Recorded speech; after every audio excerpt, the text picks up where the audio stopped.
Good evening. It is my pleasure and honor to welcome all of you to this event of the Chennai International Center. We are privileged and honored that an eminent group is with us today to talk about spiritual search east and west. Now, this has been made possible because of Mr. Tirupugar, who has introduced him to us. So, a word of thanks to him too. Let me start with a brief introduction. I'm sure I'm not qualified to give an introduction to you, but still, I would, for the sake of the audience, let me just introduce you. Let me start with his books. I think that itself will set the tone.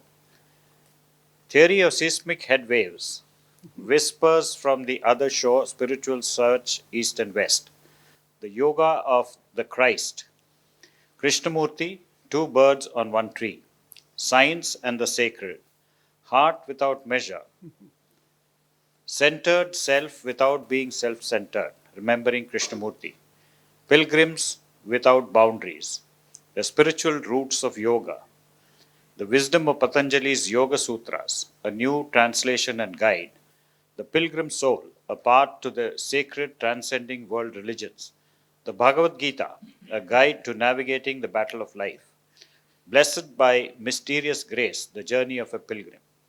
So, this shows the depth and the width of his scholarship. Now, let me go to more mundane matters, where Shri Ravindra obtained his BSc Honours and MTech from IIT Kharagpur before doing MSc and PhD in Physics from the University of Toronto.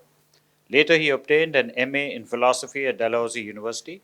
At different times, he has held postdoctoral fellowships in physics, history, philosophy of science in Princeton, and in religion at the Columbia University. He is now Professor Emeritus at Dalhousie University in Halifax, in Canada, where he had taught courses in the Department of Physics, Philosophy, and Comparative Religion. He was a member of the Institute of Advanced Study in Princeton, a fellow of the Indian Institute of Advanced Study in Shimla, and the founding director of the Threshold Award for Integrative Knowledge. He has been a member of the Board of Judges for the Templeton Prize for Progress in Religion. His spiritual search has led him to the teachings of J. Krishnamurti. I'm sorry if I'm pronouncing it wrong. G. Gurdjieff, right? Yoga, Zen, and a deep immersion in the mystical teachings of the Indian and Christian classical traditions. He is a series editor of an 8-volume series dealing with the inner journey in the major spiritual traditions of the world. The series has been published by the Morning Light Press, Standpoint, Idaho.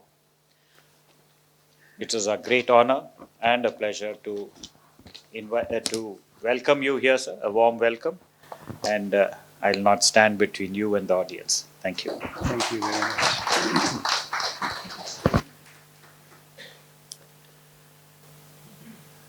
I'm grateful for having been invited to speak here. Let me make a few, first of all, general remarks. The overall title is Spiritual Search East and West. The word East and West need not be taken rigorously because it depends from where one is looking at what one calls East or what one calls West. One of the very famous books in China is called Journey to the West, and that is describing journey to India. So from their perspective, India is the West. But of course, partly because of the whole British takeover of really the world sovereignty. So these days, the words West often obviously refers to the European countries, and also, although geographically it may not make sense, North America. And the East would be then, of course, naturally, India will be considered East very much. And then the overall category,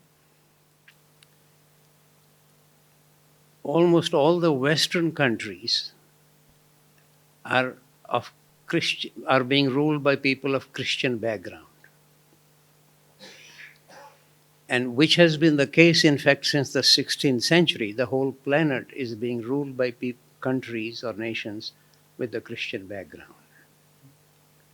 So here, when we use the word spiritual search east and west, what I will be really focusing on, the spiritual search in the Abrahamic traditions, which strictly speaking includes whatever is called Judaism, Christianity, and Islam. They all have many, many things in common with each other. And speaking about the Indian traditions, it is what includes whatever gets called Hinduism, which is not an Indian word, but it gets called Hinduism, and Buddhism, and Jainism, and Sikhism. Of course, there are many differences in each of, even within Christianity. For example, within 100 years of Christ's death, there were 1,000 Christian denominations. So, if we were to speak about all the details and the variations, it will take many lifetimes. Here, I will be really speaking in a very general manner, and there are guaranteedly exceptions to everything that I will say. There will be variations and changes. So don't be hesitant about bringing them out. But I'm just basically going to be largely focusing on the major points of understanding about spiritual search in the Abrahamic tradition, and even there, more focusing on Christianity, simply because a third of the population in the world is nominally Christian now. It's the largest religion in the world. And then perhaps next to it, maybe Islam, which is also in the Abrahamic tradition, then so-called Hinduism, then Buddhism, etc. So these are the major religions. I mention some of these words just to be clear that these words can mean something quite different to people, East, West, Abrahamic, etc. Another thing, I will be speaking about some of their differences among them and some similarities, but these are expressions of reality. They are not talking about reality. One needs to be very clear about this. Everything that any philosopher or theologian or anybody says, these are expressions about reality. They are not necessarily being said by people who are experiencing reality. Because those who experience reality, for example, the Christ or the Buddha, they insist that the ultimate reality cannot be described. However, in general, for example, the Buddha absolutely refused to describe what is nirvana. Or similarly, Christ doesn't actually describe what is the kingdom of heaven, but their disciples keep insisting, keep asking for something, some references, some indication. So a remark of Christ is the kingdom of heaven is like a mustard seed. Now, if you feel clear about it now, I'll be happy to hear from you. The reason I'm saying this, that the people who actually experience the highest reality, we could label it God or Brahma or Allah or absolute or some other word, they insist that it cannot be described. On the other hand, every religion gets set up around some description, and so whatever I will be speaking about is, one needs to be always very clear that one speaks about what has been expressed. These are descriptions of reality, not necessarily experiences of reality. You know?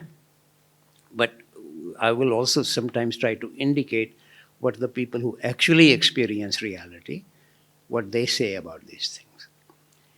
Because from the perspective of the actual experiencers, it would completely surprise me to say whether God is Hindu or Christian or Muslim. That is rather a strange thing for anybody to say. If God is stuck in some particular place or particular religious way of speaking about it, we would hardly call it God. All of these religions would say or have said that God is omnipresent. Take this expression seriously for even 1 minute. If God is omnipresent, He's right here, in front of me, behind me, inside me. Everything I do or say, or you do or say, is in the gaze of God. it's very happily one can use this expression, but if you actually stay with the meaning of that word, it will change one's life. Everything I do or say is in the presence of God, in the gaze of God. But all these words get used just randomly. How do we actually approach them? That is part of the spiritual practice. Otherwise, one can have all this religious mumbo jumbo. One can say this, one can say that, and get attached to these expressions. I like this expression, I like that expression. And another thing I need to remind you, that even if, first of all, I personally do not know whether the Buddha and the Christ experience the same quality or same level of divinity. For me to be able to say that, I would have to myself experience that. However, we had one very great sage in India, Ramakrishna, most of you probably know his name, towards the end of the 19th century. He actually undertook intentionally to practice Christian teachings and Islamic traditions. Otherwise, either one can say that there is only one ladder that can go to the top of the roof, and that is my ladder. No other ladder goes there. Every religion would like to insist on that. Or one can say there are many ladders that go to the roof, but who does actually know this? I don't know this. Ramakrishna actually seems to have been the only person, as far as I know, in the human history who actually seems to have verified this.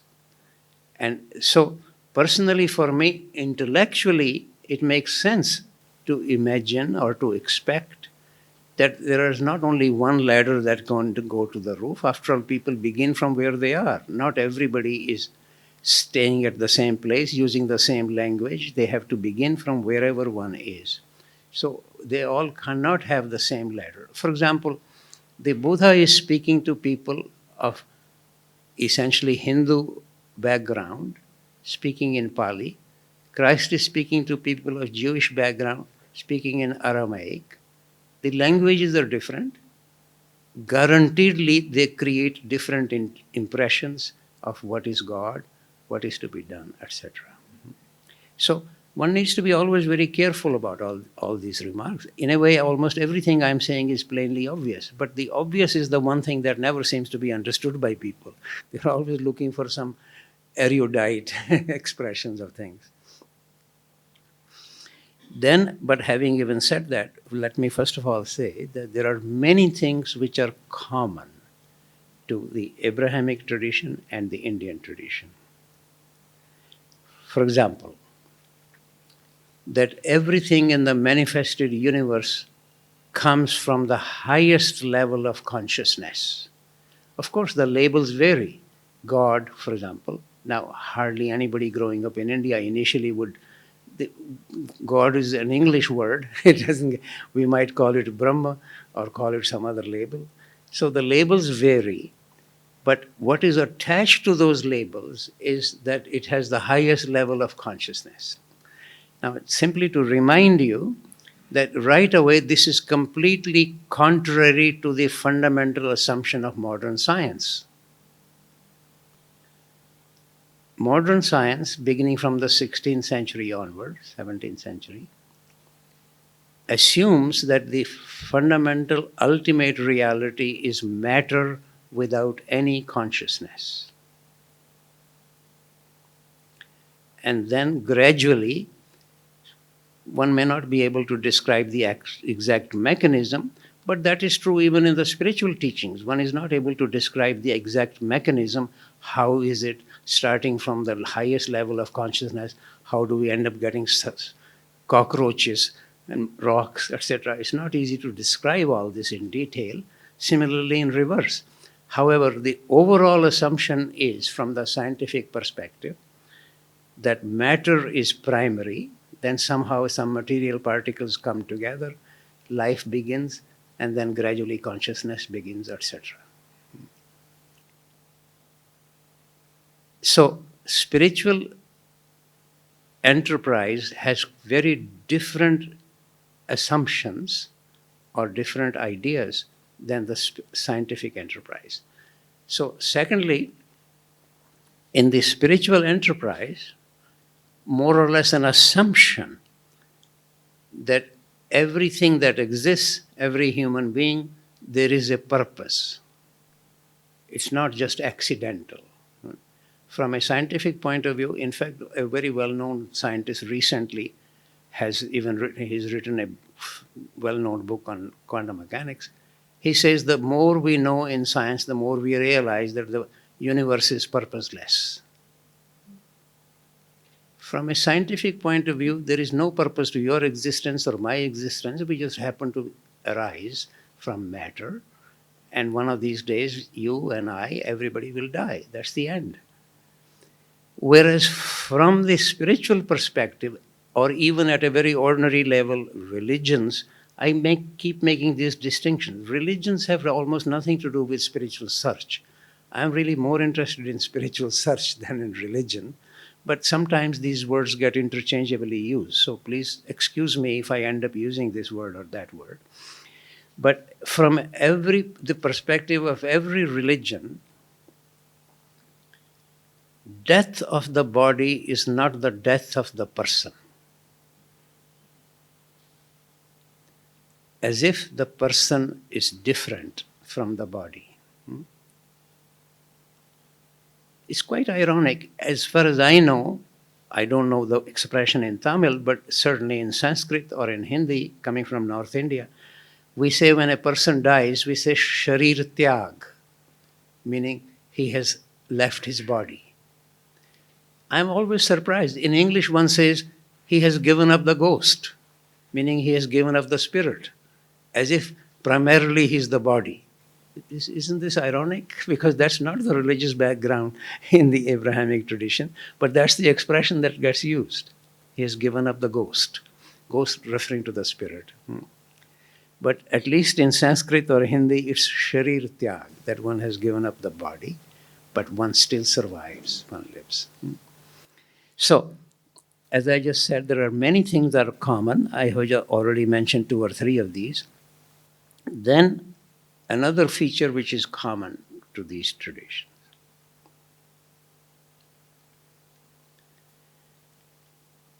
Like an across-death causality. What will happen to us after death, since the assumption is that I will still be surviving, it won't, because the body is not the real Ravi, in my case. What happens after death depends on what I do before death.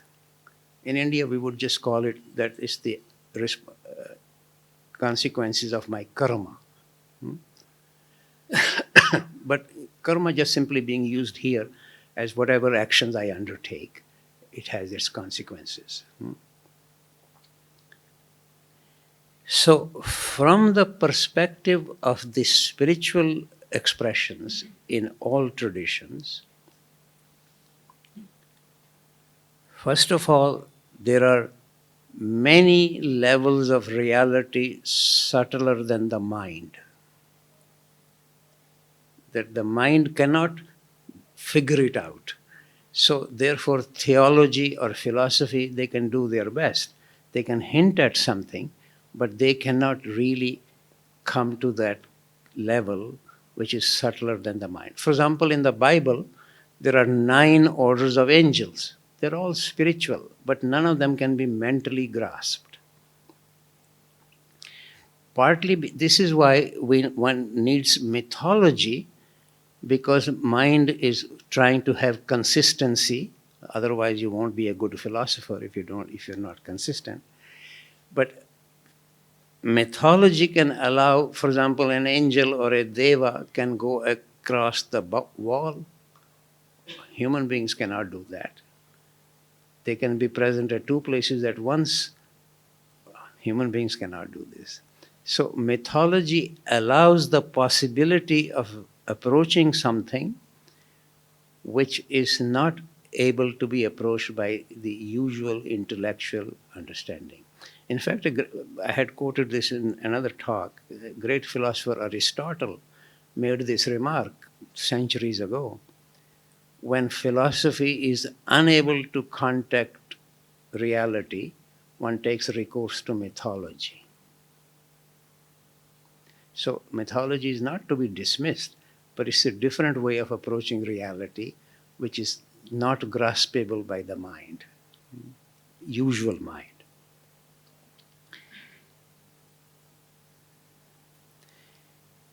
So another thing that is common to all the traditions, every sage everywhere says that in general, human beings do not live the way they should. Furthermore, the way they could. Not only that this is a theoretical idea, in fact, that is what we mean by a sage. The sage demonstrates how to live rightly. There are, of course, naturally different expressions, different languages. In the Christian terminology, one would say, in general, people live in sin, but they could live in the grace of God. In Vedanta, one would say we live in Maya, but we could live in reality. In Buddhism, one would say we live as if we are asleep, but one could wake up. Or Guruji would say we live mechanically, but we could live consciously. So there are different ways of saying it. We don't need to get attached to that expression. But overall, the idea is that in general, human beings do not live the way they should. And then furthermore, the only reason why we take somebody to be a sage is precisely because he or she is able to demonstrate how to actually live that way. If the Buddha says one could wake up, but he's behaving as if he's asleep, we won't take him seriously. So a sage demonstrates that it is possible to live rightly, and they invite anybody who would bother to listen to them to undertake that journey. So spiritual journey really basically is to begin from the way I am, and then the call is expressed in different ways, but the call is, can I become an instrument of the divine will? For example, in the Bhagavad Gita, Krishna even says, an advanced yogi sees that I do nothing at all. That doesn't mean, actually Krishna even says, to the Nash karma is the Sanskrit word, actionlessness, but that doesn't mean lack of action. One requires action even to survive. What it means is that that action is not originating from my desire, from my wish to acquire something, to get advancement. That in a way it is being driven by my submission to Krishna, in this case of the Bhagavad Gita, or to God, and that I can become an instrument of the divine will. That is the call. So nobody is necessarily suggesting to stop acting, because in fact Krishna even makes this remark in the Bhagavad Gita. If I were to stop, I have nothing to gain, he says, but if I were to stop acting, all these worlds will perish. He has nothing to gain by doing this. So the call really is that even if I have nothing to gain, but if I can become an instrument of Krishna's will, or divine will, then my actions can be helpful for the planet Earth, for the community of people here, because that requires right actions for even the planet to survive rightly. That's the call. And this is everywhere. Then another thing which is more or less common, it is expressed slightly differently, more strongly expressed in the Indian tradition than in the Abrahamic tradition, but that every level of reality, whatever level I now am, if the whole universe is created by God, obviously we can see one, or at least I hope that I am at a slightly higher level of consciousness than a cockroach. Otherwise, it'll be really quite terrible. But that, on the other hand, that every level is trying to evolve so that it can return back home, back to God, come back to God. That the ultimate aim, it is, as I said, much more strongly and clearly expressed in the Indian tradition, is to become that my deepest, I'll come back to this in more detail because this is even a major difference between the two traditions. But overall, everywhere the call by the sages is to evolve my level of spirituality so that I can come back to the back home, back to the source, back to God. For example, it is not usually expressed so strongly in the Abrahamic tradition, but Saint Athanasius makes a remark like this, several other saints. And if I had a lot of time, I'll happily speak about this. But then we need to, because we are in a global culture, in fact, especially many of the people from South India are ruling all the big companies in the world. They are the CEOs of the. So we are very much in a global culture. We have a person of Indian origin now, the Prime Minister of England, and we are using English language, which is not the Indian language, but now that is one of our national languages. So there are many, many factors going back and forth between the cultures. And besides, in any case, when I say that God or whatever we mean, label we use for the ultimate reality, that could hardly be Hindu or Christian. So to come to something, we need to, as it were, transcend our limited attachment to whatever cultural background we have, because God may not be Hindu or Christian, but each one of us is, and we are very much conditioned by our cultural background. So almost the very reason for me to give a talk like this is to invite us to see how we can be free of that conditioning from our own cultural background and try to understand something from the other cultural background, strictly speaking, to transcend both expressions.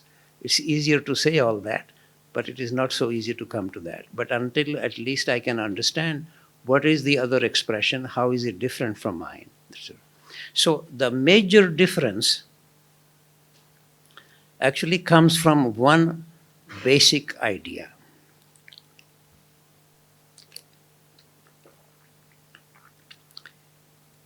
In the Abrahamic tradition, there is a myth of creation.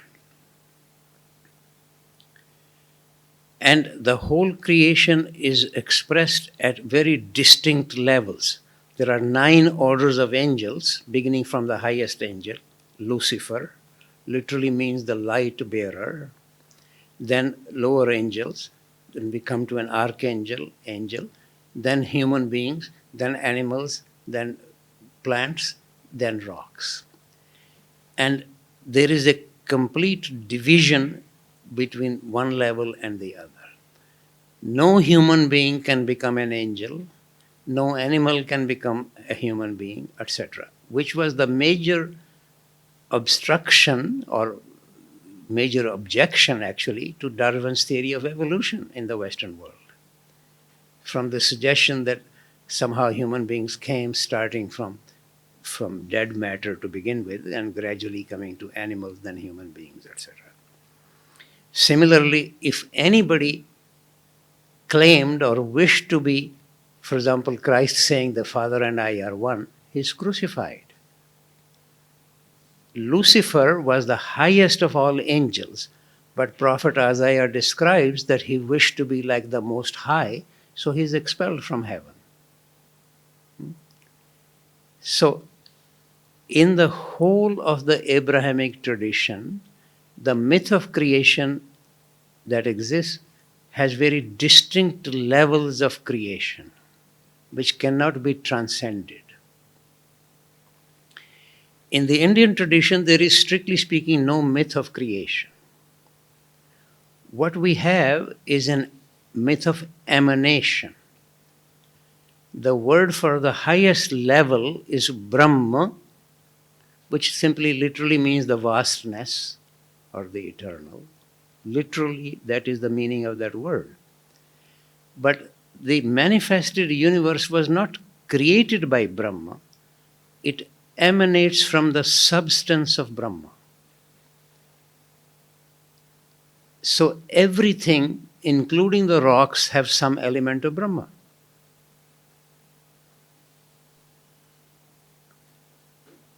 The same idea is expressed slightly differently in the Bhagavad Gita by Krishna. Now I quote from the Bhagavad Gita, especially in the 13th chapter. Krishna says, everything that exists is a combination of the field and the knower of the field, and I am the knower of the field in all fields. In fact, ultimately, that is the call, very famous shloka in the Bhagavad Gita. Maybe many of you are probably more familiar with these texts than I am, but let me just quote this to you. Bahunam janmanam ante mam Jnanvan mama prapadyate vasudeva sarvamiti samahatma sadurlabha. At the end of many births, a wise person comes to me, realizing that all there is Krishna. Such a person is a great Mahatma, great soul, but very rare. So it's not such a common experience of people, but this is what the great sages come to. So Yajnavalkya could come to this, Ramana Maharshi could come to this, but very few sages in history of humanity. Christ could say the Father and I are one. How many people could say this? Honestly, I mean, even a fool like me could use that expression.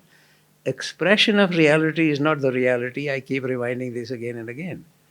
So this is really the fundamental difference in the two traditions, from which many, many things follow. Because from the perspective of the Indian tradition, everything has Brahma in it. And the call is, very rare people come to this, but the call is to find one's identity with Brahma.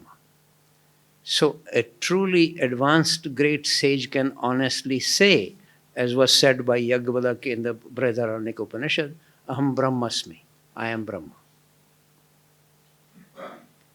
He's not going to be crucified for this. He will be honored for this. And that is the call for everybody to find their... And then the suggestion is that, of course, Brahma, the spiritual reality, exists in our deepest level. If I can find my connection with my deepest level, then I could say Atma is Brahma. That is regarded as the supreme identity in the Indian tradition. So from that perspective, everything is Brahma. Then let me give you here a slight explanation. This is from the oldest Upanishad, the Brihadaranyaka Upanishad. Just as a spider web comes from the substance of the spider, then the spider can move anywhere on the spider, on the web, or away from the web. So Brahma is not stuck in the manifested universe. Everything comes from Brahma, but Brahma can move away from the manifested universe or anywhere in the manifested universe. That analogy is given in the oldest Upanishad. That's not my analogy. So, but that fundamental difference, that everything is Brahma, therefore in the whole of the Indian tradition, very much emphasis all is one. Not the second, or not the two. Actually, the Chandogya Upanishad explicitly says that. Oneness, not two. Na advitiyam in Sanskrit, that's the expression. Very strong emphasis on this. Whereas in the, and a result of that is oneness of all. Whereas in the Abrahamic tradition, even every blade of grass is unique. Every human being is unique, always unique, will remain even after death. For example, in the book of Exodus, you're welcome to look at all this. I'm quoting it from there. God spoke to Moses as a man to a man. So that even in the presence of God, Moses remains separate. In India, we would say, for an advanced person, exalted human being, his spirit merged into the cosmic spirit. Nobody can find an expression like this in the whole Abrahamic tradition. If anybody actually said, for example, Christ saying the Father and I are one, or Al-Halaj in the Muslim tradition saying more or less the same thing, they're crucified. This expression is not allowed to be said in the Abrahamic tradition because this is fundamentally against the idea that God is the one who has created this, but every level of creation is unique, is different. Now, this has many, many consequences. My time, I'm not going to take a lot of time for all this because I'll be very happy to have an exchange. Because for me, if you can find any mistakes that I am making, will be very helpful. Because I wish to be free of my errors. That's my journey. So I'll be very happy to hear from any of my errors. But let me just, first of all, stay with this particular remark because it has many consequences. For example, this emphasis on oneness of everything or the uniqueness of everything has many consequences. First of all, I mentioned to you, some of you may know the name of Shri Anirvan. He was a great sage from Bengal. I was very fortunate to be able to meet with him for only about half an hour, practically on his deathbed. But he agreed to meet me. When I was leaving, he said, this is his remark, when you realize that God is the same as dog, then you will know something true. Because if God and dog are the same, meaning a dog cannot exist from the Indian point of view without having a spiritual element of that. This is Shri Anirvan's remark, not my remark. When you realize that God is the same as dog, you would know something true. This is his instruction to me to realize this. But can you believe any remark like this in the Abrahamic tradition? Because of the emphasis on uniqueness of every human being, very strong emphasis that even after death I remain unique. And in the manifested world, if you and I were trying to see what is unique about you or about me, generally speaking, only exclusively we will come to your body is unique than my body. Because anything you might say mentally or intellectually, you may have heard somewhere else, you may have read it somewhere else, I may have read it somewhere else. So that may not be unique, but your body remains unique. And it remains unique even after death. Which is why some of the prophets, like Prophet Elijah, Prophet Muhammad, Christ, they went to heaven bodily. Mother Mary. Can you believe this in the Indian tradition? So I am trying to point out some of these differences to you. And therefore, so much emphasis on the body that even after death, sooner or later, it will be revived, recovered with the second coming of Christ. So the body needs to be preserved. None of the people in the Abrahamic tradition would allow cremation. Only burial. Particularly in the Islamic tradition, even if you have a close Hindu friend who is being cremated, you're not allowed to go to the cremation ground. And in the Eastern Orthodox Church, cremation is not allowed at all. But increasingly now, in some Jewish parts, especially Reformed Judaism, and in some aspects of Christianity, especially in big cities like New York, there is not enough burial grounds, so they allow cremation. But in general, the whole idea is that your body will be resurrected, your individuality would therefore be identified, and you will be blessed to be permanently in heaven, or you will be punished to be permanently in hell. But you always remain unique forever. Which would be, from the Indian point of view, completely strange idea. So this is the reason I'm pointing out some of the major differences. They all arise from this one basic notion of myth of creation or myth of emanation. And also, in the Abrahamic tradition, you can look at it. No prophet has ever been portrayed in a position of meditation. If any of you have, you can show, as I said, please correct my errors. I'm very happy to be corrected. They're always shown in postures of prayer, looking up. God is over there.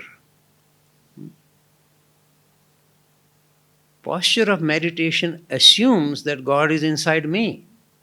That's what I need to be looking at, trying to go deeper and deeper. And also, I invite you to see, for example, you can never find a posture like the way the Buddha is portrayed in a posture of meditation, or not only the Buddha, any of the great contemporary sages. Of course, when one is really evolved, then it doesn't matter what posture you have. For example, Ramana Maharishi was never sitting in a good posture as far as I can see. So one can hardly be against Ramana Maharishi, one of our great sages. So it is true that posture is not required by a great sage to be one way or the other, but that's the general direction in the Indian tradition, posture of meditation, whereas in the Abrahamic tradition is posture of prayer. Strangely, if you actually practice this, see, it interferes with your breathing. But that doesn't matter, but that's the way it is done.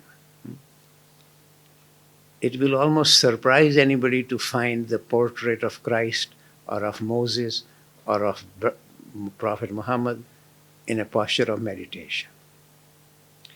That doesn't mean that there are no people in the Judeo-Christian tradition not taking meditation. That is completely silly. But that is not the way it gets emphasized. And also, it doesn't mean that in the Indian tradition people are not undertaking prayers, but that's not what is being emphasized in the way the great sages are portrayed.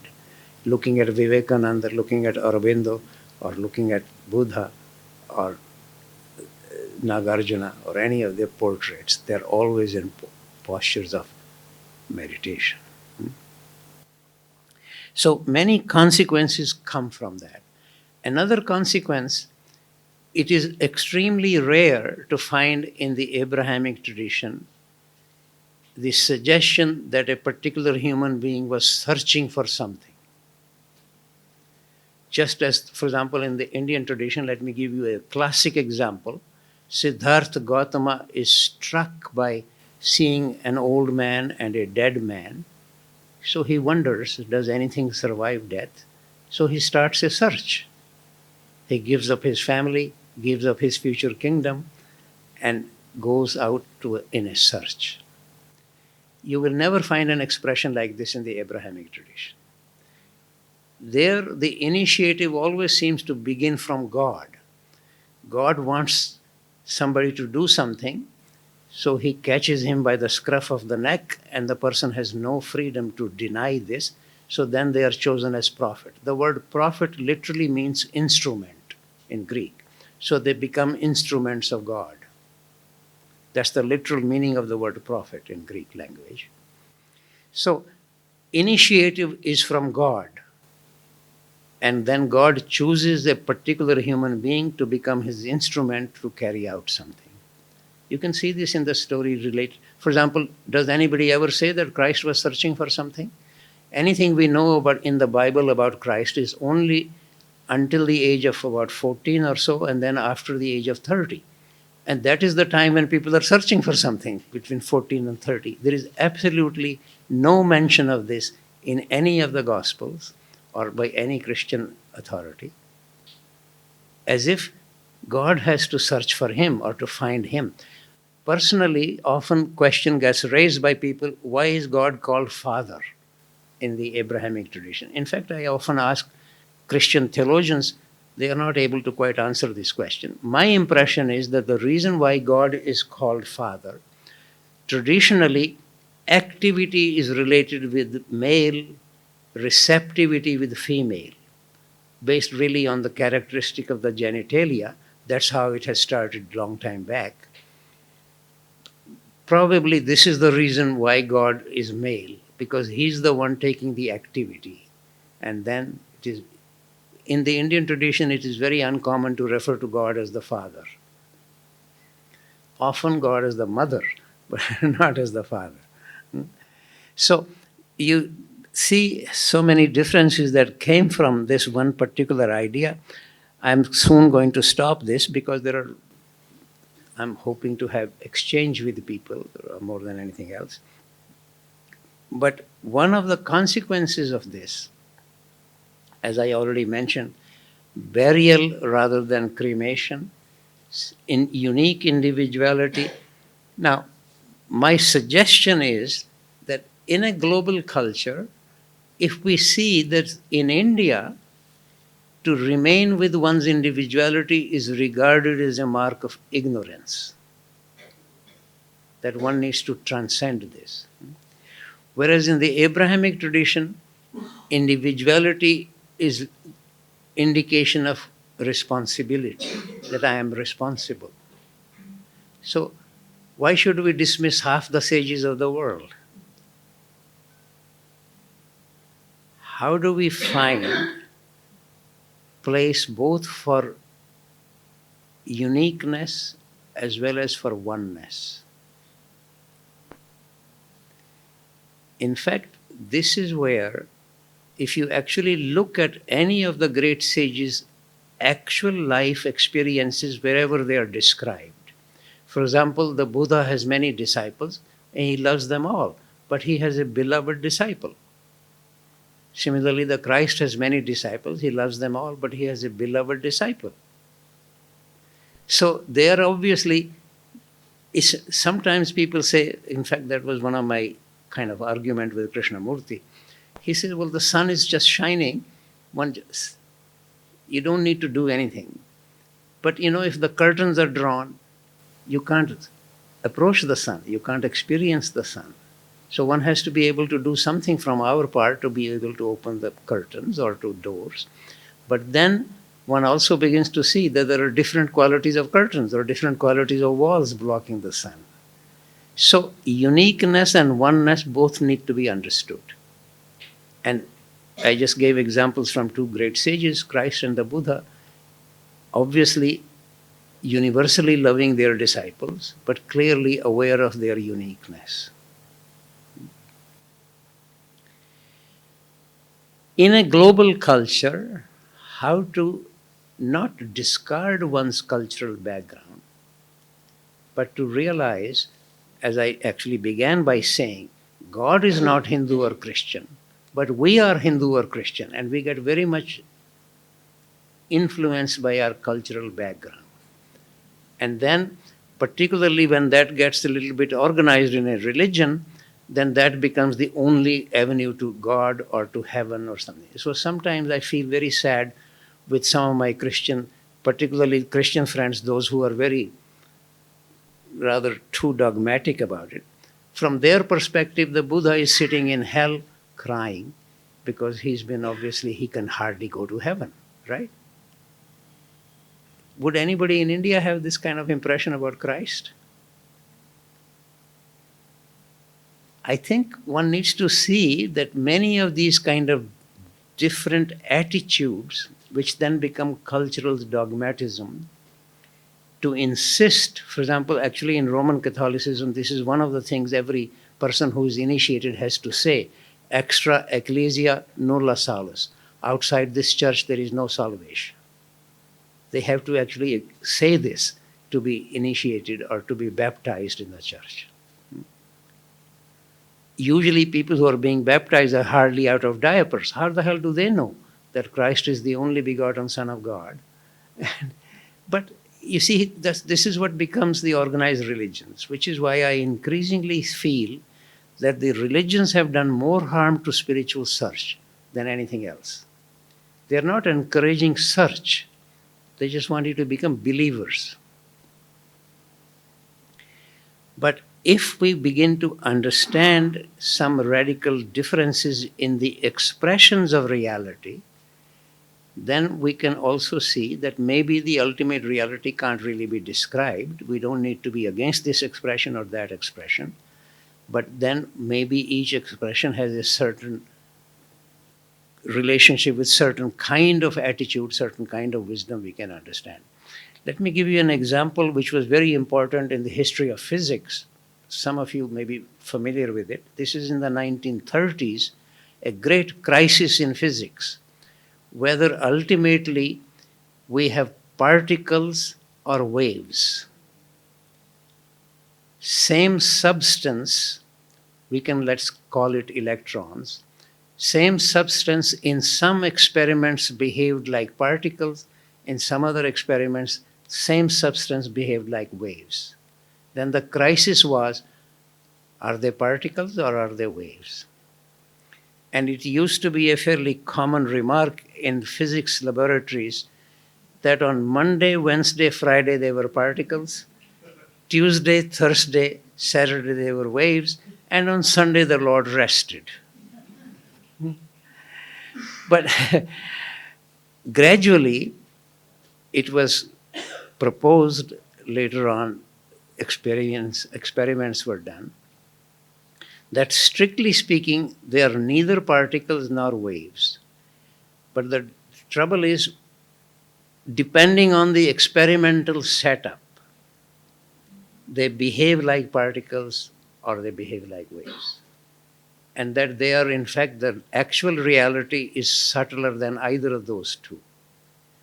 But our measurements indicate one thing or the other. And I'm suggesting to you that cultural expressions are like experimental setups in which then God or ultimate purpose of human beings, etc., gets expressed either one way or the other way, but because the ultimate really cannot be described. All the sages would say this, that the ultimate cannot be described, and the call is for us to come closer and closer to the level of the ultimate.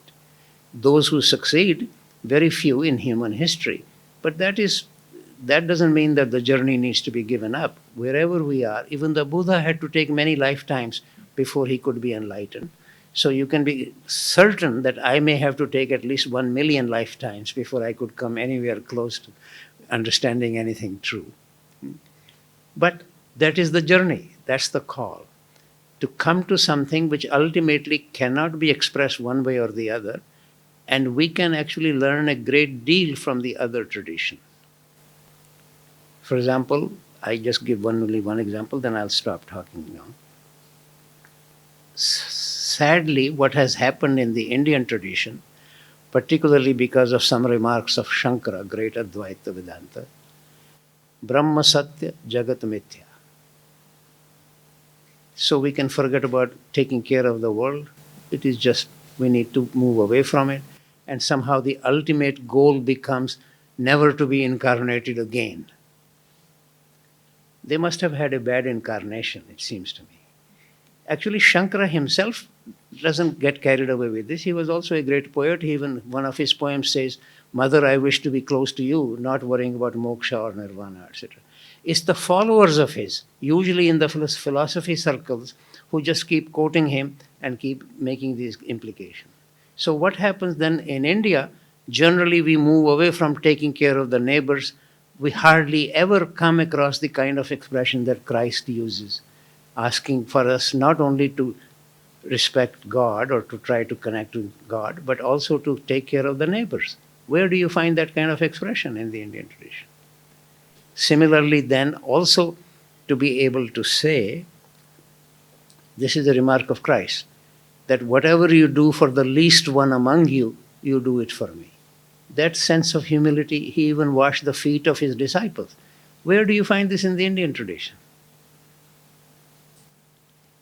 Sooner or later, actually everything can be found in every tradition, but I'm talking about the overall general attitudes. Because in a way what I'm saying is not strictly speaking right, because all the traditions are so large everything can be found. But what gets more and more emphasized at a cultural level or at a general level is quite different. We can happily say here, all is one, but many Brahmins will get upset even if they get the shadow of a Shudra falling on them. It's all very nice to say all is one. So I think I'm inviting you in a global culture, first of all, not to dismiss the other traditions saying something differently from us, but really more importantly, what we can learn from them. And here, at least one particular event that I had, the person, some of you may know his name, especially if you are scholarly involved in religious circles, you would definitely know his name. Wilfred Cantwell Smith. He was the founding director for the study of religions work in center at Harvard University, highly regarded sage. On one occasion, he and I were invited to have a public dialogue, and we agreed, he was coming from the Christian background, that he will speak about Hinduism and I will speak about Christianity, indicating what can a Hindu learn from Christian tradition, and he would see what a Christian could learn from the Hindu tradition. Because it's not that the other traditions have nothing to offer. That would be completely silly perspective. So the overall call, the reason I speak about spiritual search East and West is first of all to become aware that there are some fundamental differences. But the differences are in theology and philosophy. They are differences about expressions of reality, not in reality. Because if you look at the actual behavior of these great sages, it's very common, very similar. Love is oozing out of Christ, compassion is oozing out of the Buddha, sense of oneness, sense of unity, etc. All the great sages everywhere have very similar attitudes, very similar perspective, but their religious organizations become attached to different perspectives. Okay, thank you very much.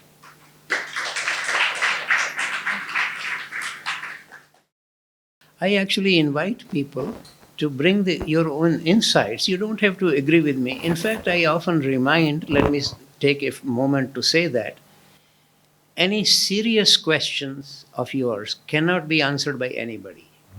It has to become a quest, your search. But there can be informational sort of questions, sure, they can be answered. Those are just philosophic type of questions. That's what every academic is trying to do. I will try that too. But I would request you to raise your hands, the mic will come to you. now I invite people to speak slightly more loudly than they usually do, because getting old, my hearing is getting less and less. I feel the side of this. So thank you very much for this very illuminating lecture comparing the Abrahamic and the Indian traditions. I'm particularly grateful because I have been following Eckhart Tolle's readings of late and Jiddu Krishnamurti before. Now, Tolle talks a lot about this idea of oneness, the oneness of being, the oneness of conscience, consciousness that, that holds all of us together. And exactly the idea of what you said, that when people die in India, we actually, we feel a sense that, his true being is coming onto the surface. The manifestations, the human form, goes out of him, and the real being, who he is, who he or she is, comes through. My question to you is, uh, these people, Jiddu Krishnamurti and Eckhart Tolle, talk about a sense of presence or awareness every minute of our life. Rather, in fact, they say that it is the present moment that ultimately is important. Like you said, the obvious is always is the most elusive. So Tole says, like, you only live in this moment. You can't live tomorrow. You can live only tomorrow, tomorrow. In fact, tomorrow is not even there, he says, because there's only the present moment. The past is over. You can't live in the past because it's over. The mind creates this trouble because it always goes either to the past or the future. I would like to hear from you, since you have, written on Jiddu Krishnamurti. I unfortunately have not read your books. I'm going to do that first thing now. I want your impressions, your additional insights into this. Thank you so much. Thank you for your question. But first of all, everywhere, even for example, Tole and Krishnamurti, do you think they were not influenced by the wisdom of the great traditions?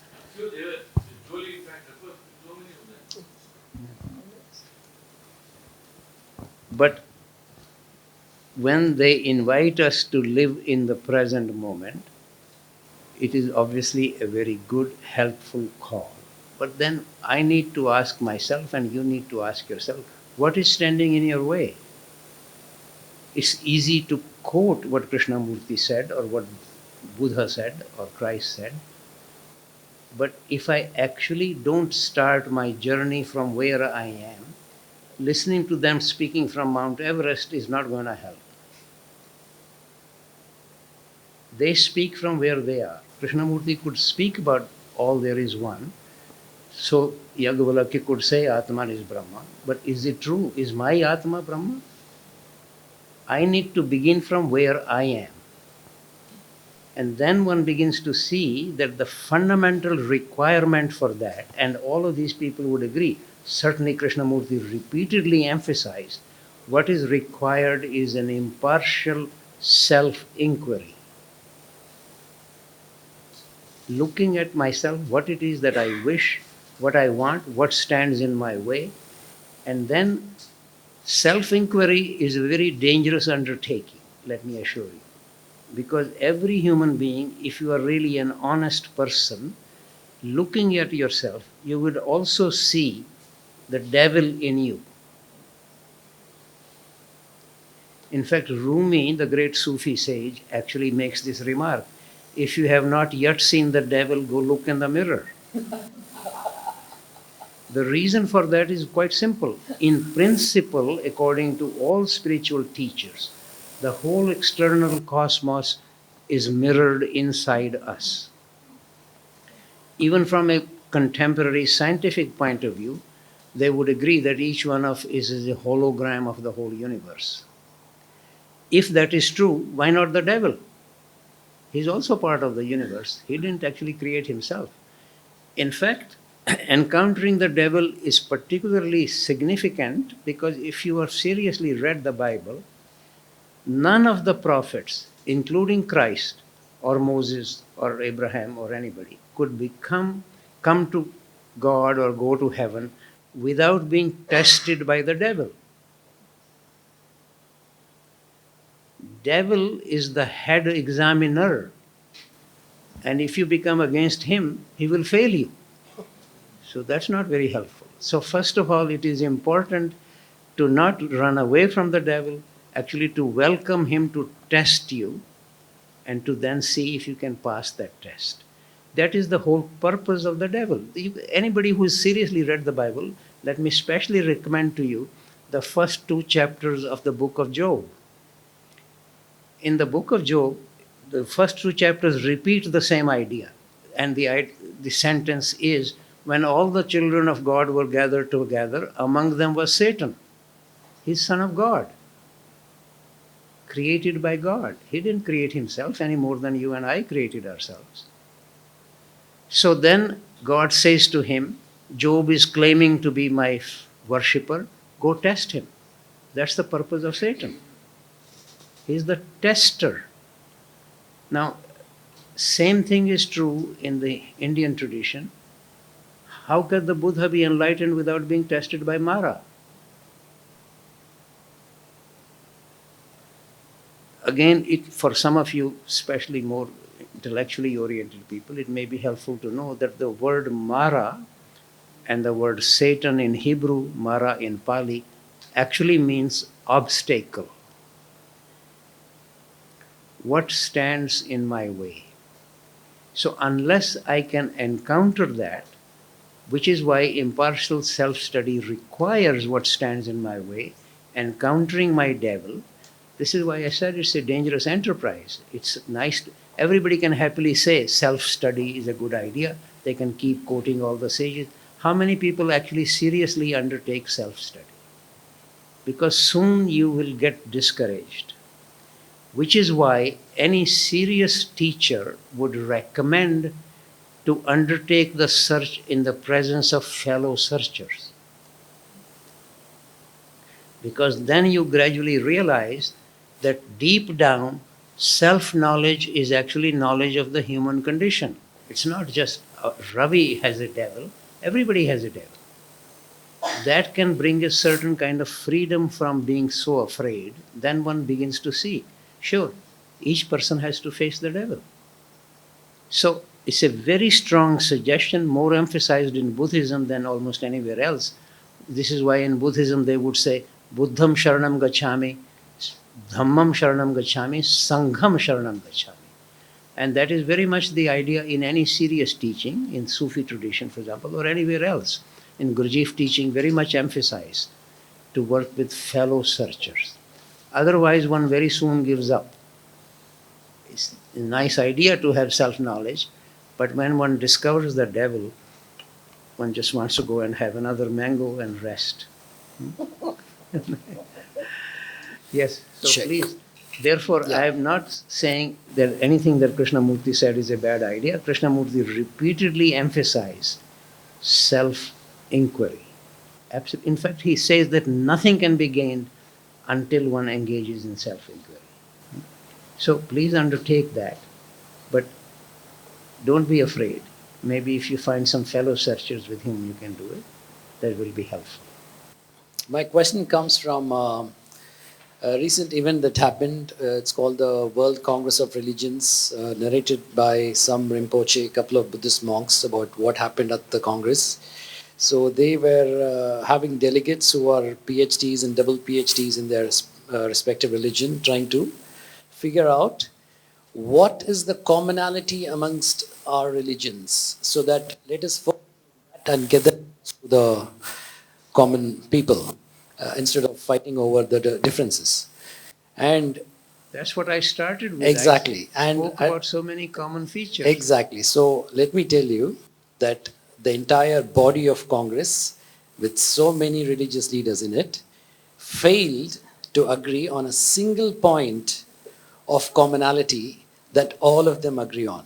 Now, I'm not saying this. This is the Congress, the report, the document that came up with the. So I'm saying, when these guys cannot agree on one single common feature that they can universally say, yes, this is common to every religion, then that is where the common man is left at. Because if you believe one religion, the tenets of the religion make it impossible for you to believe anything else. And therefore you are practically an atheist to every other form of faith in the world except yours. And you're so spiritual, you believe in your path, just like you said. You say Atman is Brahman, Atman is not Brahman, whatever it is that you believe in. But everything else to you, once you believe in that tenet, looks like an atheistic proposition.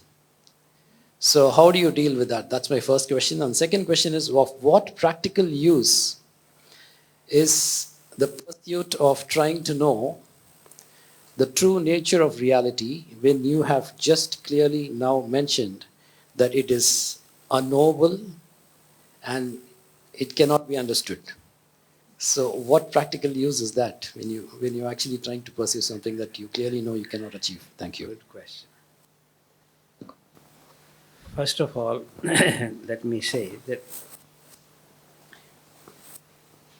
I have met many professors of religion, but hardly any of them was religious. That is a very different enterprise. That doesn't mean that absolutely nobody is in that category. In fact, this Wilford Cantwell Smith that I mentioned, professor of religion, very much wished to be more and more religious, discovering the difficulty of this. But this is the reason I was already initially even said that when we speak about spiritual enterprise, don't equate this with religion, because each religion insists that they are the only avenue to truth or only avenue to God, which is why all this religious warfare, more troubles in human history have been created by religious warfare than by anything else. So, all of these three Abrahamic religions I mentioned, they have been fighting with each other. So therefore, don't get so occupied with religion, but we have had very wise teachers. It's rather ironic if you look at anybody that we know anything about, or any historians know anything about. These great sages were not following what the religious ministers were talking about at that time. For example, the Buddha was not following what the religious priests may be saying at that time. Christ was not following that. Raman Maharishi was not following that. Aurobindo was not following that. Krishnamurti was not following that. Anybody who we can actually respect spiritually, you will discover they were not following what the priests and the ministers were saying at that time. In fact, Gurdjieff even makes this remark, if you want to lose your faith, make friends with a priest. So don't get occupied with the priest business. This is the great irony and tragedy. Here, let me take, especially since many people here may be interested in Krishnamurti. He was a very wise person. I am a great fan of Krishnamurti. We had many, many conversations and exchanges with each other over 20 years. On one occasion, generally people think that Krishnamurti was against the tradition. He was always, and actually in his manner of speaking he was always trying to point out the English word tradition and the word treason have the same etymological root. You can look it in the dictionary. And he would occasionally point this out. So as far as he was concerned, tradition was the trouble. On the other hand, this is now close to his death, I think in 1981, if I remember, or 80, something very close to that. So he was already about 85 years old at least. We were just going for a walk together and he turns to me and says, "What do you think is wrong with India?" And this may seem strange. Often earlier I was trying to reform him. I had stopped reforming. I was willing to listen to him. So he said, the trouble with India is that the Brahmins have forgotten the tradition. See, one needs to understand, what do we understand by the tradition? Either one could say the tradition is that I follow what the priests are saying in the temples. Or one tries to understand, what does Krishna say is the tradition? Or Patanjali says in the Yoga Sutras. The call in the heart of the Indian tradition is Swadhyay, self-inquiry, and then call to recognizing the oneness of all that exists. That is the heart of the Indian tradition. And Krishnamurti was the one of the very few people in the 20th century who actually followed the tradition. I remind this to my friends in the Krishnamurti teaching, that it really depends on what one means by the tradition. If tradition for you means just following what the priests are saying, thank God we don't follow the tradition.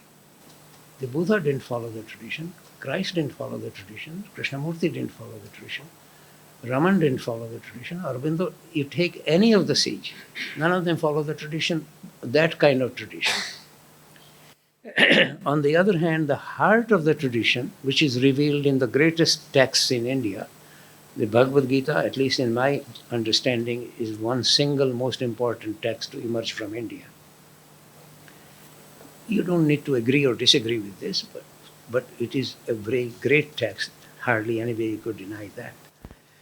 So then you see what is it that Krishna is calling us to do. And similarly, you can read the Yoga Sutra of Patanjali or Sankhya Karika by Ishwar Krishna. Really, any of the great texts.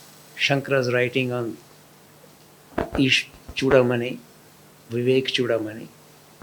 There, everywhere you will see more and more a call to impartial self study and recognizing the oneness of all there is. That is possible only if I myself connect with the one. Otherwise, it's easy to say these words. Even an ignorant person like me can say that.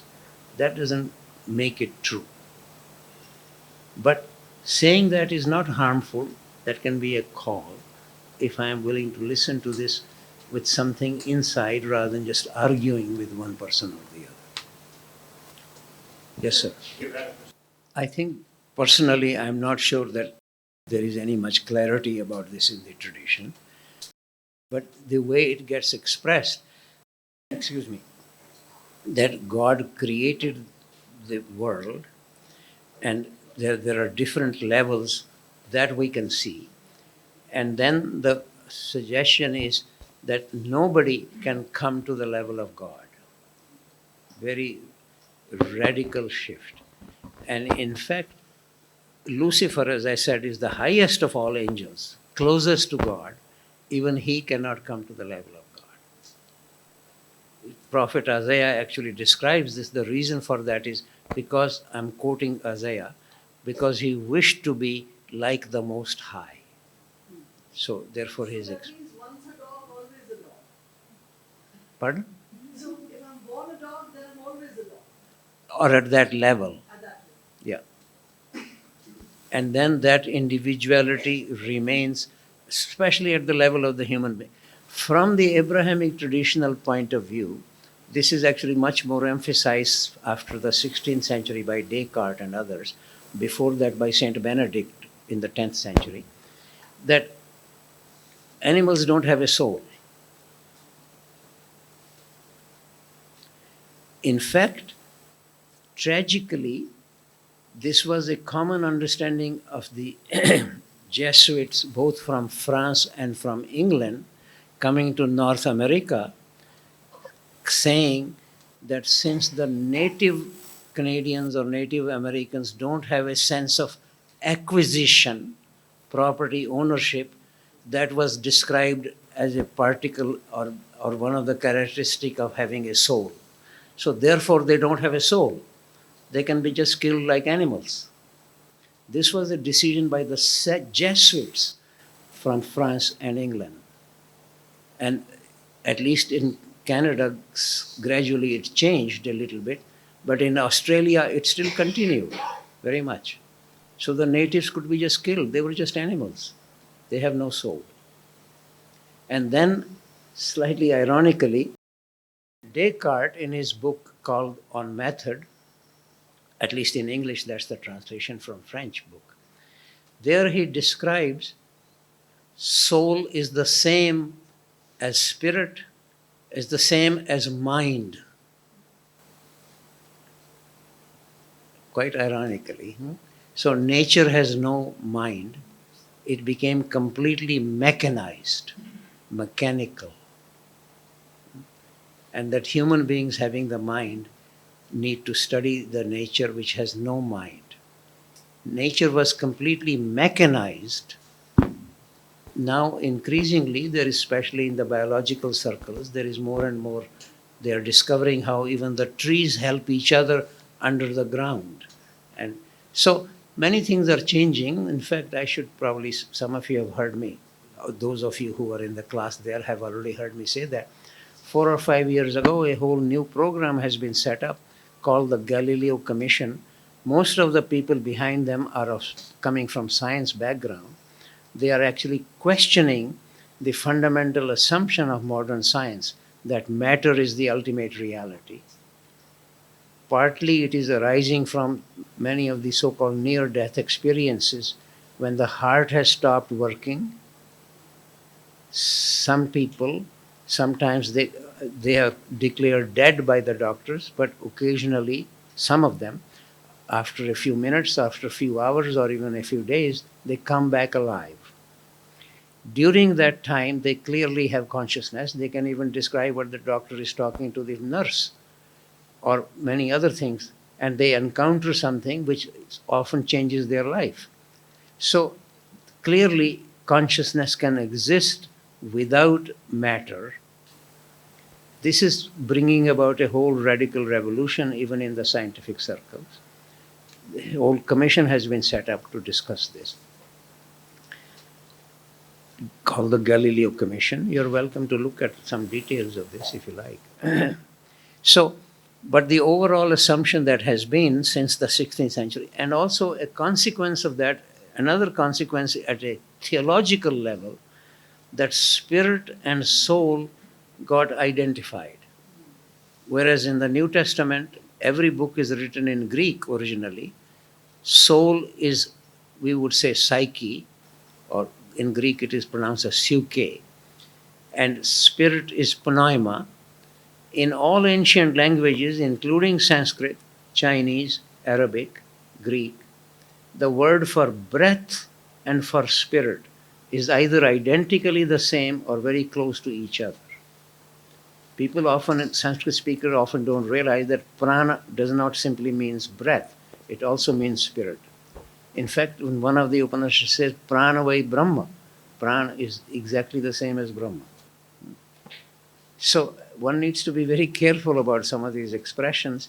But once a great scholar like Descartes, he was highly regarded, comes up with this idea, then in the Christian tradition, spirit and soul somehow have got identified at an ordinary level of Christian. Not for great searchers, but at an ordinary level.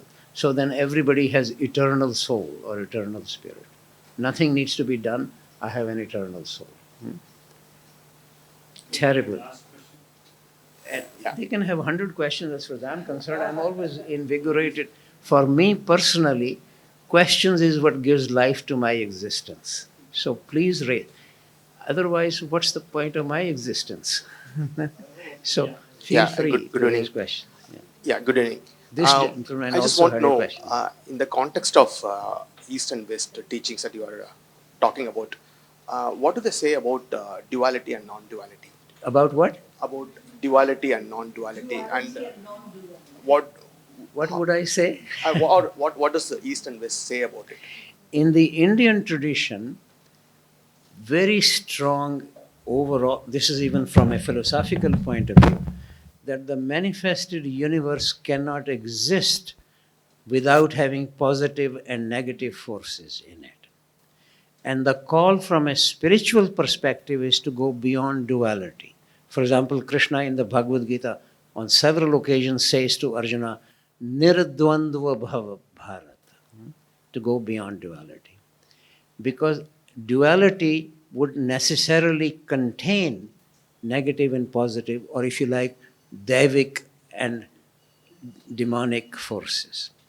Which is why then Krishna even describes, this is in the 10th chapter of the Bhagavad Gita, I am the wisdom of the wise, but also the cunning of the cheats. This is not my remark, this is Krishna saying. He is also the cunning of the cheats. Because both negative and forces are included. But the call is to go beyond the duality. In the Abrahamic tradition, very strong emphasis that, especially in Christianity, that when Christ is born again, second coming of Christ, there will be only goodness. There will be nothing bad, which is also the reason that to stay alive or until the second coming of Christ, that so one would be eternally there. Maybe somebody may be condemned to hell, but he'll still be there permanently. So that there is more a sense of duality there, good and evil. Not so much. In fact, Nietzsche was so struck by the Indian tradition, he actually wrote a book in which he very much insisted on going beyond duality, people around him think he had gone mad. Because in the general Abrahamic tradition, that doesn't make much sense.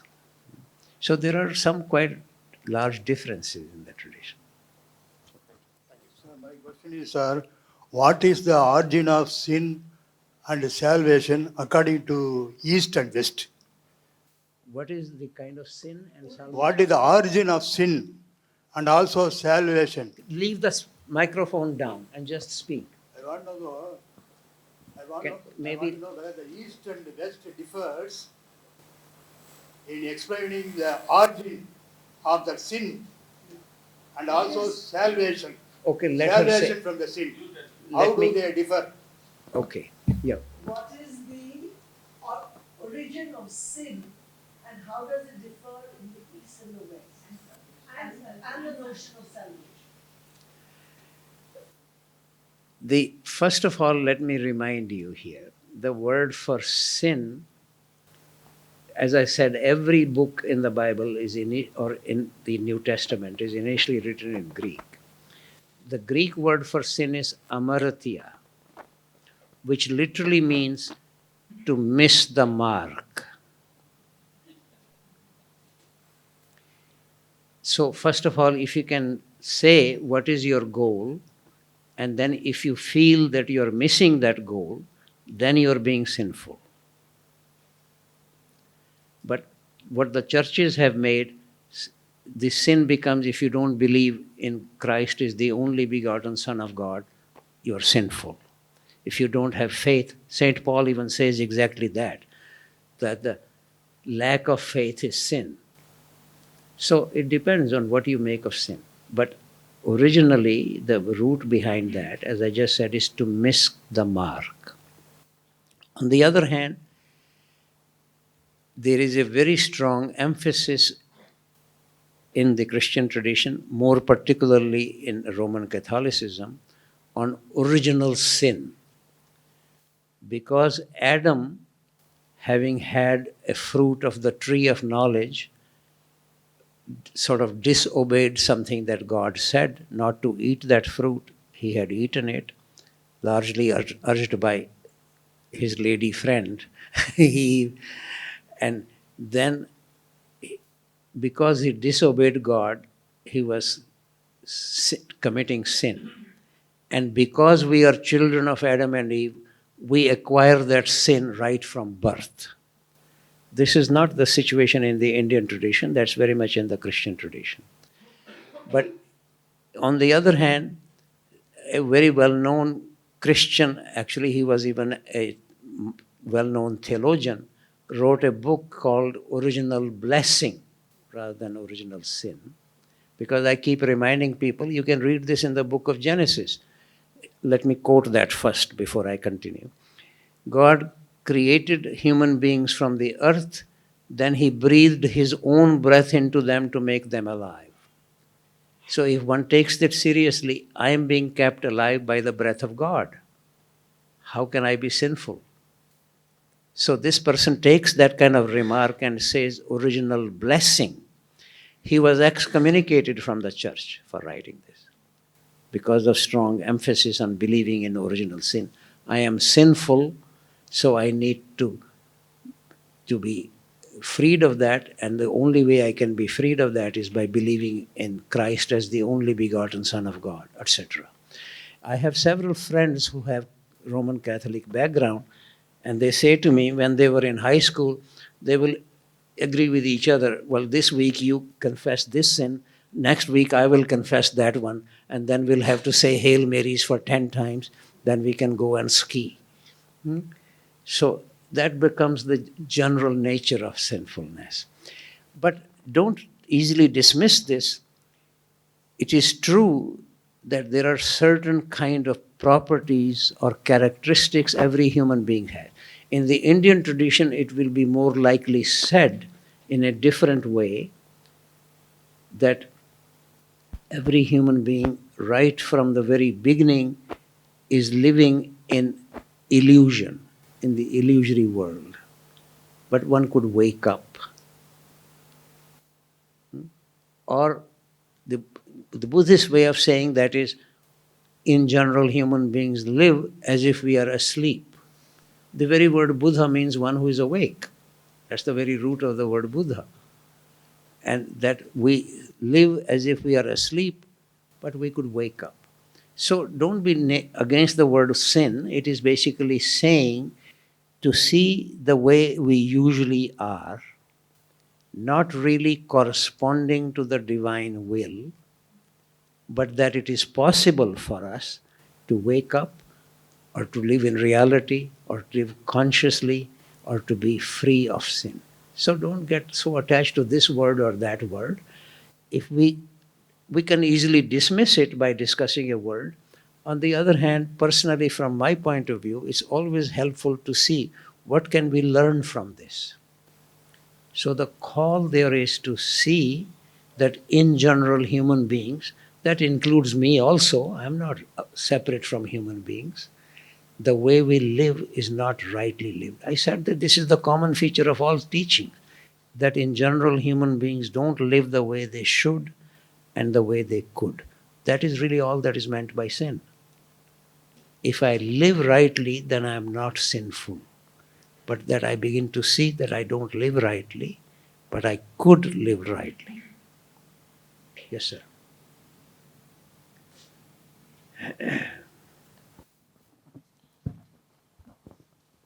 Yes,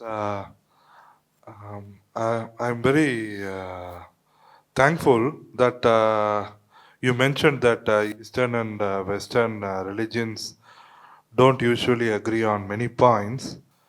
But in my search, I found that not to be true, because Jesus went and meditated in the desert for some period, and Muhammad went to the cave and meditated. That's how he got in touch with Gabriel. And there are accounts of, and Guru Nanak says, Ik Onkar. Ik Onkar means one, and Moses also says that God is one, and Muhammad also says God is one. So oneness is prevalent in all the religions. But during the, as per my understanding, during the Dwapar Yug, for want of material development, Put the phone down. yes, for during the during the time of Dwapar Yug, for want of material development, spiritual development was not encouraged. So that is why you see, after Dwapar Yug only Abraham came, and then Jesus came, and then Buddha came. And Dwapara means two. So previously there was only this Devi Devata Sanatan Dharma, and then Abraham came, he created Judaism, Islam, and then Christ came and created Christianity, and then Buddha came and created Buddhism. After that we have Confucianism, all that. But this, I am very attracted to the yin and yang philosophy. I want to know whether it corresponds to Rajas and Tamas. Christ did not create Christianity. No. Christians can try to create Christianity based on what they think Christ said or did. Let me remind you, first of all, among the disciples, immediate disciples of Christ, first, Christ was a Jew. All his disciples were Jewish. And Christ himself says, I have come to fulfill the tradition, not to destroy this. So he's just fulfilling the Jewish tradition. He's not creating Christianity. And then, immediately after his death, James, who was said to be actually his older brother, in spite of the fact that people keep saying Virgin Mary, etc., James is said to be the older brother of Christ. And Thomas is his twin brother. And so this is quite, look at the Bible Gospels carefully. You'll read, everything I'm saying is actually from the Gospels, not from me. Then James wanted the teaching of Christ only for the Jews. But some of the other disciples, particularly Peter, and later on assisted by Paul. Paul was not among the immediate disciples. He joined. Paul was actually attacking the Christian. Later on, he got converted to Christianity. And then they actually said, let me actually exactly quote their remark: circumcision or no circumcision. Because the Jews were having circumcision, so they were saying only for the Jews. He said circumcision or no circumcision, they could be for everybody, for the Greeks also. So Christ did not start Christianity. Buddha did not start Buddhism. They brought a certain teaching, and very few people actually followed. Probably 100,000 people heard Christ in Jerusalem. How many actually followed him? 12. Don't fantasize that just because I call myself a Christian, therefore I'm following Christ. Christ himself even says, not I'm directly quoting Christ. This is not my remark. Not everyone who calls me Lord, Lord, will follow me or will be chosen. Very few, many are called, but few are chosen. These are his remarks, not mine. Similarly, Krishna says in the Bhagavad Gita, among thousands of people who read this, very few would actually follow the practice, and among those thousands who follow, very few will actually come to real understanding. This is true in everything. Many people taking a very external example, thousands of people can read Einstein's general theory of relativity, but very few people can then solve the equations based on the general theory of relativity. This is even at a very ordinary level that I'm making this remark. But to actually practice what Christ brought, love your enemies is one of his instructions. Did you ever love your enemies? Or do most Christians, is Trump loving his enemies or Putin loving his enemies? You see, please don't think that Christ started Christianity or the Buddha started Buddhism. True, on the other hand, that Christianity is labeled after Christ. So there are historical reasons, geographical reasons. But right away, battle started between Christians and Jews. And then after the 4th century, when Emperor Constantine became a Christian, secular powers and religious powers got intermingled very much in Christianity. And you can read the history of Europe written by any serious scholar. They will tell you that until the 4th century, until Emperor Constantine became a Christian, it was dangerous to be a Christian in Europe. After that, it was dangerous not to be a Christian in Europe. So Christianity, Buddhism, Hinduism, all this can get occupied with secular powers and can kill people, do something, this or that. More people have been killed by so-called Christians. In fact, if you look at Second World War, First World War, more Christians have been killed by other Christians than by anybody else. So don't get fantasized by all these words. Look impartially. Don't take my word for this. I am actually very saddened what goes on in the name of religion. On the other hand, even there, I recommend don't become against religion, because even there, they have sometimes managed great frescoes, great cathedrals. Why not? And also sometimes in great disasters like earthquakes or some other problems, some churches actually help people. So we don't need to be against that. Don't be against anything. Everything has its place. Even the devil has his place. So there is no need to be against it. But to find the proper place of everything. So I think the questions itself indicate that you started your search. And I hope you all success in your search. We must end this session now. So I have the pleasure of thanking Shri Ravindra for that enlightening talk. And I'm sure if you're around for 5 or 10 minutes, anyone else who has some questions can come up and ask him personally. Thank you very much on behalf of the Chennai International Center. Just a few housekeeping announcements. On 27th, we meet again and at the same place, and the topic would be an eminent archaeologist, Mahmood. He's from the ASI. He's coming down to speak to us on archaeology. So we would like to see many of you in that session too. Thank you very much.